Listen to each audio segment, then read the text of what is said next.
Bonjour et bienvenue dans cette vidéo tutoriel Digibill où nous allons parler de la facture récurrente. Alors, pour créer et envoyer des factures récurrentes, on peut à nouveau y accéder depuis le raccourci ici ou depuis le menu Nouvelle facture. Lorsqu'on arrive ici, donc dans la création des factures récurrentes, on va devoir d'abord sélectionner la date de début, imaginons aujourd'hui. Puis, soit on peut sélectionner une date de fin ou alors mettre indéfini. Et on mettra nous un terme manuellement une fois qu'il faudra arrêter l'envoi des factures récurrentes. Ici, il est possible de changer la fréquence à laquelle sont payées les factures ainsi que le temps qu'ils ont pour payer les factures. Donc par défaut, j'avais mis 30 jours pour payer les factures, mais il est possible ici de modifier. Imaginons, je veux 15 jours avant l'envoi du premier appel.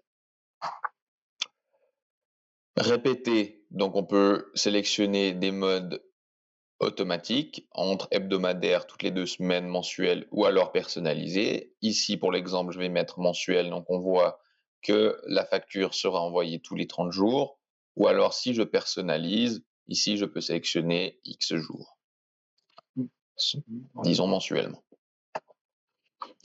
Ensuite, ici, je vais pouvoir sélectionner un destinataire. Donc, soit j'utilise un destinataire unique, je sélectionne ici parmi ma base de données un destinataire unique, ou alors je peux sélectionner un groupe. Et là, je vais pouvoir facturer un groupe de façon récurrente.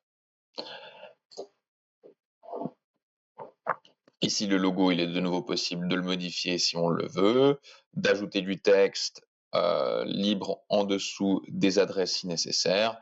Et ici, je vais venir créer donc ma facture. Donc ici, dans la liste des produits et des services, je vais pouvoir venir sélectionner quelque chose. Imaginons, je fais un service testing de façon mensuelle. Je veux le facturer 111 francs à mes clients du groupe sélectionné. Et voilà. Donc tous les mois, ils recevront une facture de 111 francs à payer.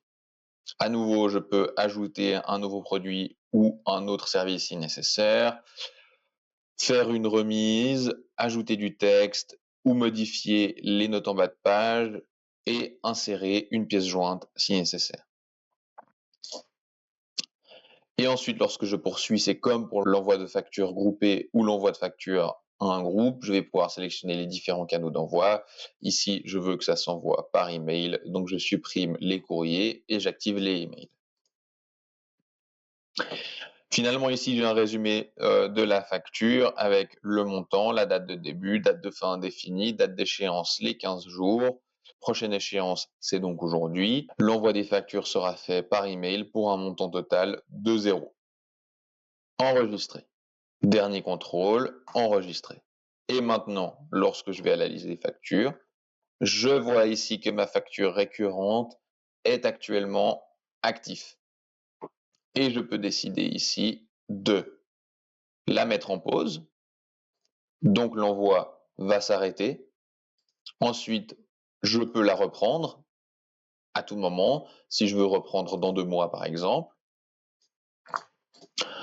Ou alors décider de la modifier ou d'y mettre un terme.